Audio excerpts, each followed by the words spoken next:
ನಮಸ್ಕಾರ ಸ್ನೇಹಿತರೆ. ಭಾರತ ಮತ್ತು ಸೌತ್ ಆಫ್ರಿಕಾ ನಡುವೆ ನಡೆದ ಮೂರನೇ ಏಕದಿನ ಪಂದ್ಯದಲ್ಲಿ ಟೀಂ ಇಂಡಿಯಾ ಭರ್ಜರಿಯಾಗಿ ಗೆದ್ದು ಬೀಗಿದೆ. ಟೀಂ ಇಂಡಿಯಾದ ಯುವ ಆಟಗಾರರ ಆರ್ಭಟಕ್ಕೆ ಸೌತ್ ಆಫ್ರಿಕಾ ತಂಡ ಅಕ್ಷರಶಃ ಧೂಳಿಪಟ ಆಗಿ ಹೋಗಿದೆ. ಭಾರತದ ಯುವ ಪಡೆ ಈಗ ಏಕದಿನ ಸರಣಿಯಲ್ಲಿಯೂ ಕೂಡ ಅದ್ಭುತ ಪ್ರದರ್ಶನ ನೀಡುವ ಮೂಲಕ ಸರಣಿಯನ್ನು 2-1 ಅಂತರದಿಂದ ಗೆದ್ದು ಬೀಗಲು ಯಶಸ್ವಿಯಾಗಿದೆ. ಈ ಮೊದಲು ವಿರಾಟ್ ಕೊಹ್ಲಿ ನಾಯಕತ್ವದಲ್ಲಿ ಟೀಂ ಇಂಡಿಯಾ ಸೌತ್ ಆಫ್ರಿಕಾ ನೆಲದಲ್ಲಿ ಏಕದಿನ ಸರಣಿಯನ್ನು ಗೆದ್ದು ಬೀಗಿತ್ತು.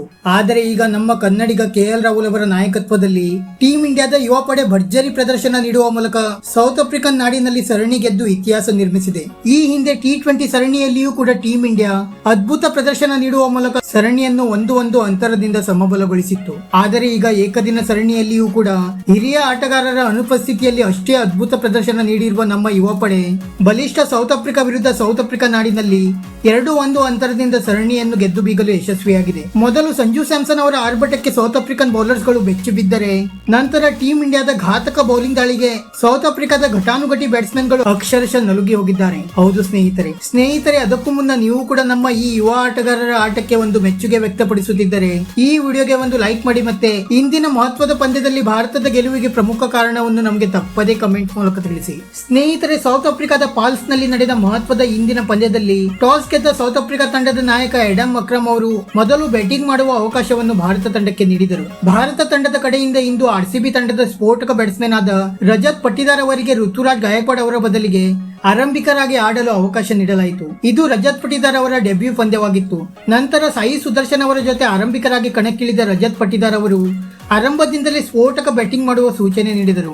ಆಡಿದ ಮೊದಲ 16 ಬಾಲ್ ನಲ್ಲಿ ಸ್ಫೋಟಕ 1 ಸಿಕ್ಸರ್ ಮತ್ತೆ 3 ಬೌಂಡ್ರಿಗಳ ನೆರವಿನಿಂದ 22 ರನ್ಸ್ ಇಡಿಸಿದಾಗ ರಜತ್ ಪಟ್ಟಿದಾರ್ ಅವರು ಬರ್ಗರ್ ಅವರ ಬೌಲಿಂಗ್ ನಲ್ಲಿ ಕ್ಲೀನ್ ಬೋಲ್ಡ್ ಆಗಿ ಹೊರನಡೆದರೆ, ನಂತರ ಕಳೆದ 2 ಪಂದ್ಯಗಳಲ್ಲಿ ಅರ್ಧಶತಕ ಸಿಡಿಸಿದ್ದ ಸಾಯಿ ಸುದರ್ಶನ್ ಅವರು ಕೂಡ ಇಂದು ಕೇವಲ 10 ರನ್ ಗಳಿಸಿ ಔಟ್ ಆಗುವ ಮೂಲಕ ನಿರಾಸೆ ಮೂಡಿಸಿದರು. ಈ ಹಂತದಲ್ಲಿ ಭಾರತ ತಂಡ ಕೇವಲ 49 ರನ್ ಗಳಿಗೆ ಪ್ರಮುಖ 2 ವಿಕೆಟ್ ಗಳನ್ನು ಕಳೆದುಕೊಂಡು ಅಕ್ಷರಶಃ ಸಂಕಷ್ಟದಲ್ಲಿ ಸಿಲುಕಿತ್ತು. ಆದರೆ ನಂತರ ಬ್ಯಾಟಿಂಗ್ ಇಳಿದ ನಾಯಕ KL ರಾಹುಲ್ ಅವರು ಸಂಜು ಸ್ಯಾಮ್ಸನ್ ಅವರ ಜೊತೆ ಸೇರಿ ನಿಧಾನಗತಿಯಲ್ಲಿ ಜೊತೆಯಾಟವನ್ನು ಆಡಲು ಆರಂಭಿಸಿದರು. ಸಂಕಷ್ಟದ ಪರಿಸ್ಥಿತಿಯಲ್ಲಿ 52 ರನ್ಗಳ ಅದ್ಭುತ ಜೊತೆಯಾಟ ನಡೆಸಿದ ಈ ಇಬ್ಬರು ಕೂಡ ಭಾರತ ತಂಡವನ್ನು ಸ್ವಲ್ಪ ಮಟ್ಟಿಗೆ ಸಂಕಷ್ಟದಿಂದ ಪಾರು ಮಾಡಲು ಯಶಸ್ವಿಯಾದರು. ನಂತರ ನಾಯಕ KL ರಾಹುಲ್ ಅವರು 21 ರನ್ ಗಳಿಸಿ ಔಟ್ ಆದರೆ ಸಂಜು ಸ್ಯಾಮ್ಸನ್ ಅವರು ತಿಲಕ್ ವರ್ಮಾ ಅವರ ಜೊತೆ ಸೇರಿ ಇನ್ನೊಮ್ಮೆ ಜೊತೆಯಾಟವನ್ನು ನಡೆಸಲು ಆರಂಭಿಸಿದರು. ಸೌತ್ ಆಫ್ರಿಕಾದ ಘಾತಕ ಬೌಲಿಂಗ್ ದಾಳಿಯನ್ನು ಸಮರ್ಥವಾಗಿ ಎದುರಿಸಿದ ಈ ಇಬ್ಬರು ಆಟಗಾರರು 5ನೇ ವಿಕೆಟ್ಗೆ ಬರೋಬ್ಬರಿ 116 ರನ್ಗಳ ಭರ್ಜರಿ ಜೊತೆಯಾಟವನ್ನು ಭಾರತಕ್ಕೆ ಒದಗಿಸಿಕೊಟ್ಟರು. ನಂತರ ತಿಲಕ್ ವರ್ಮಾ ಅವರು ಅರ್ಧಶತಕ ಸಿಡಿಸಿ ಔಟ್ ಆದರೆ ಸಂಜು ಸ್ಯಾಮ್ಸನ್ ಅವರು ಸ್ಫೋಟಕ ಬ್ಯಾಟಿಂಗ್ ನಡೆಸಿ ಸೌತ್ ಆಫ್ರಿಕಾ ಬೌಲಿಂಗ್ ದಾಳಿಯನ್ನು ಅಕ್ಷರಶಃ ಧೂಳಿಪಟ ಮಾಡುವ ಮೂಲಕ ಏಕದಿನ ಕ್ರಿಕೆಟ್ ಕೆರಿಯರ್ ನಲ್ಲಿ ತಮ್ಮ ಮೊದಲ ಶತಕ ಸಿಡಿಸಿ ಮಿಂಚಿದರು. ನಂತರ ಕೆಳ ಹಂತದಲ್ಲಿ ರಿಂಕು ಸಿಂಗ್ ಮತ್ತೆ ವಾಷಿಂಗ್ಟನ್ ಸುಂದರ್ ಅವರು ಕೂಡ ಅಷ್ಟೇ ಸ್ಫೋಟಕ ಬ್ಯಾಟಿಂಗ್ ನಡೆಸಿ ಭಾರತ ತಂಡದ ಮೊತ್ತವನ್ನು 296 ರನ್ಗಳಿಗೆ ತಲುಪುವಂತೆ ಮಾಡಿದರು. ನಂತರ 297 ರನ್ಗಳ ಬೃಹತ್ ಗುರಿ ಬೆನ್ನಟ್ಟಿದ ಸೌತ್ ಆಫ್ರಿಕಾ ತಂಡಕ್ಕೆ ಆರಂಭಿಕ ಆಟಗಾರರಾದ ರಿಜಾ ಹೆನ್ರಿಕೆಸ್ ಮತ್ತೆ ಟೋನಿ ದೆ ಜೋರ್ಜಿ ಅವರು ಸ್ಫೋಟಕ ಬ್ಯಾಟಿಂಗ್ ನಡೆಸಿ 59 ರನ್ಗಳ ಭರ್ಜರಿ ಆರಂಭವನ್ನು ದೊರಕಿಸಿಕೊಟ್ಟರು. ನಂತರ ರಿಜಾ ಹೆನ್ರಿಕೆಸ್ ಅವರು 19 ರನ್ ಗಳಿಸಿದಾಗ ಹರ್ಷದೀಪ್ ಸಿಂಗ್ ಅವರಿಗೆ ಬಲಿಯಾದರೆ ವಾನ್ ಡೆರ್ ಡುಸೆನ್ ಅವರು ಕೂಡ ಕೇವಲ 2 ರನ್ ಗಳಿಸಿ ಅಕ್ಷರ್ ಪಟೇಲ್ ಅವರ ಬೌಲಿಂಗ್ ನಲ್ಲಿ ಕ್ಯಾಚ್ ಔಟ್ ಆಗುವ ಮೂಲಕ ಪೆವಿಲಿಯನ್ ಸೇರಿಕೊಂಡರು. ಈ ಹಂತದಲ್ಲಿ ಸೌತ್ ಆಫ್ರಿಕಾ ತಂಡ ದಿಢೀರನೆ 2 ವಿಕೆಟ್ ಗಳನ್ನು ಕಳೆದುಕೊಂಡು ಅಕ್ಷರಶಃ ಸಂಕಷ್ಟದಲ್ಲಿ ಸಿಲುಕಿತ್ತು.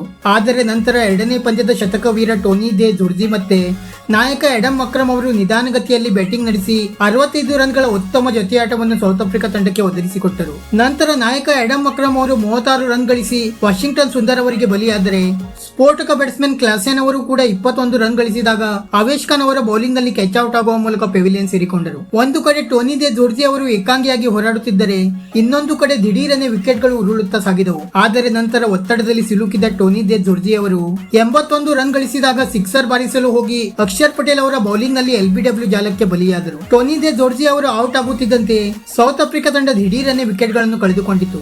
ಆದರೆ ನಂತರ ಕೆಳ ಹಂತದಲ್ಲಿ ಸ್ಫೋಟಕ ಬ್ಯಾಟ್ಸ್ಮನ್ ಡೇವಿಡ್ ಮಿಲ್ಲರ್ ಅವರು ಸ್ವಲ್ಪ ಮಟ್ಟಿಗೆ ಹೋರಾಡಿ ಸೌತ್ ಆಫ್ರಿಕಾಗೆ ಗೆಲುವಿನ ಆಸೆ ಚಿಗುರಿಸಿದರೂ ಕೂಡ ತಂಡಕ್ಕೆ ಗೆಲುವಿನ ದಡ ಸೇರಿಸಲು ಸಾಧ್ಯವಾಗಲಿಲ್ಲ. ಅಂತಿಮವಾಗಿ ಸೌತ್ ಆಫ್ರಿಕಾ ತಂಡ ಭಾರತದ ಯುವ ಪಡೆಯ ವಿರುದ್ಧ ಹೀನಾಯ ಸೋಲನ್ನು ಅನುಭವಿಸಿತು. ಮತ್ತೆ ಟೀಂ ಇಂಡಿಯಾ ಈ ಪಂದ್ಯವನ್ನು ಗೆಲ್ಲುವುದರೊಂದಿಗೆ 3 ಪಂದ್ಯಗಳ ಏಕದಿನ ಸರಣಿಯಲ್ಲಿ 2-1 ಅಂತರದಿಂದ ಭರ್ಜರಿಯಾಗಿ ಗೆದ್ದು ಬೀಗಲು ಯಶಸ್ವಿಯಾಗಿದೆ. ಟೀಂ ಇಂಡಿಯಾದ ಹಿರಿಯ ಆಟಗಾರರ ಅನುಪಸ್ಥಿತಿಯಲ್ಲಿ ನಮ್ಮ ಯುವ ಪಡೆ ಈ ಸರಣಿಯಲ್ಲಿ ಅದ್ಭುತ ಪ್ರದರ್ಶನ ನೀಡಿದೆ ಅಂತಾನೆ ಹೇಳಬಹುದಾಗಿದೆ. ಸ್ನೇಹಿತರೆ, ನಿಮ್ಮ ಪ್ರಕಾರ ಭಾರತ ತಂಡ ಈ ಸರಣಿಯನ್ನು ಗೆಲ್ಲಲು ಪ್ರಮುಖ ಕಾರಣವನ್ನು ನಮಗೆ ತಪ್ಪದೇ ಕಮೆಂಟ್ ಮೂಲಕ ತಿಳಿಸಿ. ವಿಡಿಯೋ ಇಷ್ಟ ಆಗಿದ್ದರೆ ಲೈಕ್ ಮಾಡಿ ಮತ್ತೆ ಚಾನೆಲ್ ಅನ್ನು ಸಬ್ಸ್ಕ್ರೈಬ್ ಮಾಡಲು ಮರೆಯಬೇಡಿ.